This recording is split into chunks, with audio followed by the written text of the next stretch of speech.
J'ai atterri avec mon épouse dans ce merveilleux domaine, qui est le domaine Saint-Roch, qui est une ancienne forge du XVIIIe siècle, avec de très beaux vestiges et surtout un environnement nature très préservé.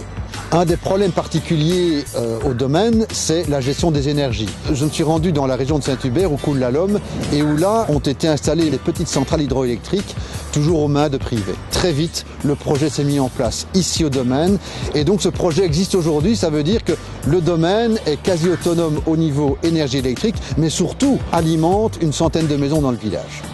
Au niveau nature, l'ensemble des bâtiments est entouré d'une petite cinquantaine d'hectares, mais qui a l'avantage d'avoir été vraiment préservé depuis 250 ans. Quand on est propriétaire d'un domaine aussi important, on ne sait pas tout faire. Mais ce qui est fort intéressant, c'est qu'on a réussi à s'encadrer de spécialistes qui ont compris en tout cas qu'on souhaitait faire quelque chose avec ce grand domaine. Et donc, beaucoup de conseils nous ont été donnés. Très vite, nous sommes intervenus sur la gestion des différents milieux, c'est-à-dire les milieux fermés comme la forêt, les milieux ouverts, mais également les milieux semi-ouverts comme toutes les lisières et la création de haies. Des animaux qui s'étaient échappés un petit peu du domaine sont revenus.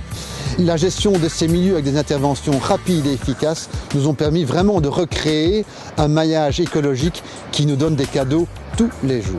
En 2013, on a un projet assez important qui est la réaffectation d'un des bâtiments, l'ancien monastère, en gîte, mais avec une connotation verte et durable. La réalisation de la rénovation, on compte la faire en matériaux durables. La gestion de l'eau va être prise en considération également. Nous allons bien sûr récupérer les eaux de pluie, les eaux de rejet, nous allons les traiter sur place. Et tout ça également va être visitable de manière vraiment à sensibiliser tous les gens qui viendront nous rendre visite ici au domaine.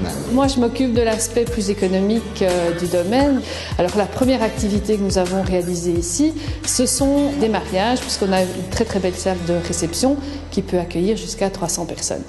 Nous allons surtout faire en sorte que les gens prennent conscience de ce qu'ils consomment, de ce qu'ils rejettent et de ce que nous, on va devoir traiter en fonction de leur activité. Lors de nos mariages, la plupart des chambres d'hôtes et gîtes vraiment du coin sont utilisées par les invités au mariage. Nous avons vécu une expérience fort intéressante lors de la semaine de l'eau.